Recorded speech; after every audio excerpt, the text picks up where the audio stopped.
एक दिन मृत्यु मार्ग से होकर गुजर रही थी और एक आदमी की भेंट हुई। उसने पूछा, तुम कहां जाते हो? मृत्यु ने कहा, मैं कार्य पर हूं। उसने कहा, कौन सा कार्य? मृत्यु ने कहा, मैं 1000 लोगों को मारने जा रही हूं। सो मृत्यु भी अपने रास्ते पर चले गई और वो व्यक्ति भी अपने रास्ते चला गया और वे शाम को मिले और उस व्यक्ति ने मृत्यु से कहा, यह सही नहीं है। तुमने कहा तुम 1000 लोगों को मारोगी, लेकिन 10,000 लोग मारे गए। और मृत्यु ने कहा, मैंने सिर्फ 1000 को मारा, बाकी 9,000 को भय ने मार दिया।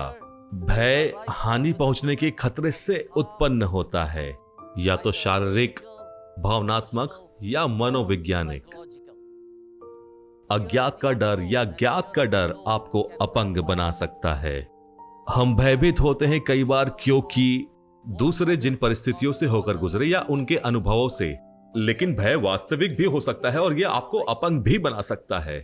कभी कभी हम भय के अंतर्गत कार्य करते हैं और उत्पादक भी नहीं हो पाते, और क्योंकि हम उत्पादक नहीं बन पाए, हमें मनचाहा परिणाम नहीं मिल पाता, और क्योंकि हमें मनचाहा परिणाम नहीं मिल पाता, हम सोचते हैं कि हम असफल हैं। तो हमें भय को उस आरंभिक चरण में ही संभालने की आवश्यकता है।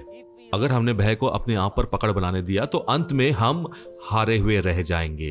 अब बाइबल बात करती है इस छोटे बालक दाऊद के विषय में, जिसने गोलियात की चुनौती का सामना किया, और आप इस घटना को जानते हैं। बाइबल बताती है कि गोलियात हर रोज वहां खड़े होकर चुनौती देता दाऊद और इजराइलियों को।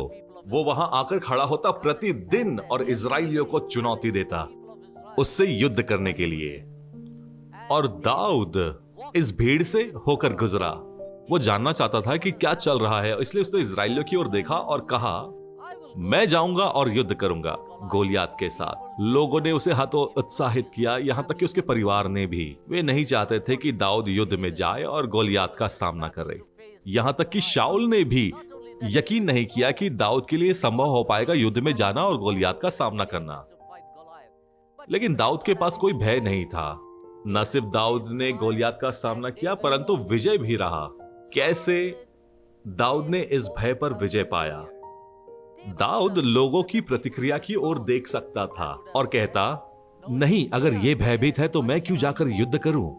यह मुझसे बहुत बड़े हैं, मैं क्यों जाऊं? ये मेरी समस्या नहीं है। लेकिन दाऊद जानता था कि परमेश्वर ने उसे इन चुनौतियों का सामना करने बुलाया है, एक विजयी पुरुष होने के लिए यीशु मसीह का।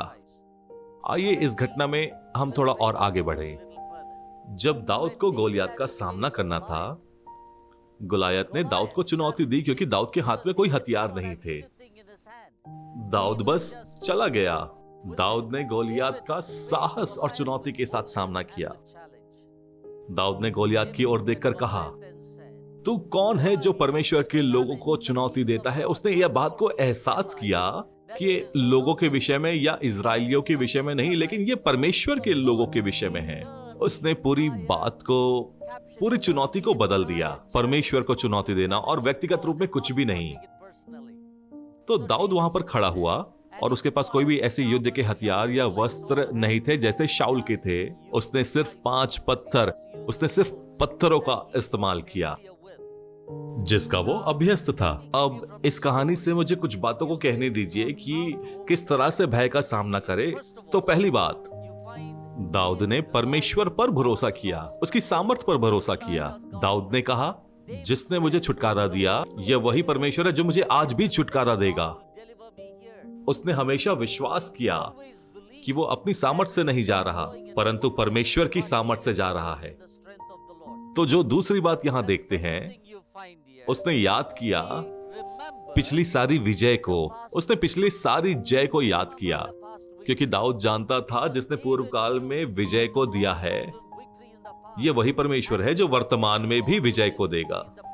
चुनौतियां अलग हो सकती है। हो सकता है शाऊल दाऊद के लिए, हो सकता है गोलियत, या ये कोई भी हो सकता है। आप दाऊद के जीवन को जानते हैं, कई अलग चुनौतियां, लेकिन उसने परमेश्वर पर ही भरोसा रखा। और तीसरी बात जो यहां देखते हैं, वह विजय होकर वापस लौटा। दाऊद गोलियत से जंग लड़ा और विजय होकर वापस आया और सारा श्रेय परमेश्वर को दिया। दोस्तों, भय आपको किसी कोने में दबा सकता है और यह एहसास कराएगा कि आप किसी काम के नहीं हैं। भय आपको किसी कोने में दबाएगा और आपको यह एहसास कराएगा कि आप किसी योग्य नहीं हैं, आप किसी चुनौतियों का सामना नहीं कर सकते हैं।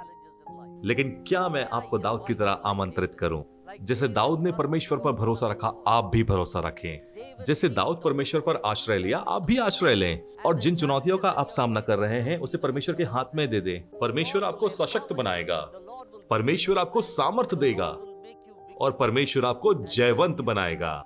और जब आप जयवंत होंगे, परमेश्वर को श्रेय दें। भय वास्तविक है, लेकिन भय पर विजय पाना और भी वास्तविक है। परमेश्वर ने कहा, भयभीत ना हो, क्योंकि मैं तुम्हारे साथ हूं। और बाइबल यह भी कहती है, यदि परमेश्वर हमारी ओर है, हमारा विरोधी कौन हो सकता है? यह वो परमेश्वर है जिसकी हम दुहाई देते हैं, आज जिस पर आप आश्रय ले सकते हैं और किसी भी चुनौती का सामना कर सकते हैं जिनसे आप गुजर रहे हैं, और आप निश्चय जयवंत होंगे। परमेश्वर को सारा श्रेय दे, परमेश्वर आशीष दे।